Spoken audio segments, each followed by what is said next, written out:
La Chine vient de lancer des manœuvres militaires massives autour de Taïwan, et le problème posé ici n'est pas seulement chinois. C'est l'opération Justice Mission 2025. Des forces terrestres, aériennes et navales sont mobilisées sur 2 jours, avec des tirs réels qui sont annoncés. Bien sûr, Taïwan condamne ces opérations et se place en état d'alerte. Ces opérations interviennent après des semaines de tensions entre la Chine et le Japon à propos de Taïwan. Et il y a quelques jours, il y a eu une vente massive d'armes américaines à Taïwan pour plus de 11 milliards de dollars. Et cela est présenté par Pékin comme une collusion entre Washington et Taipei. En tout cas, soyons clairs, on est là dans une logique impérialiste, dans une menace militaire. Et cela n'est ni légitime ni acceptable face à la population d'une île Pacifique. Mais si on veut comprendre pourquoi ce type d'action se multiplie dans le monde aujourd'hui, il faut regarder à plus grande échelle. La Chine autour de Taïwan, la Russie sur l'Ukraine, les États-Unis sur le Venezuela, et les Occidentaux qui soutiennent la politique du pire qui est menée par leur État allié au Proche-Orient.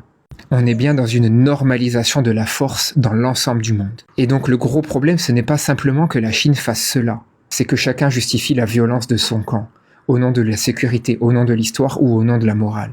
Il est difficile de dénoncer l'impérialisme des autres quand on excuse celui des siens.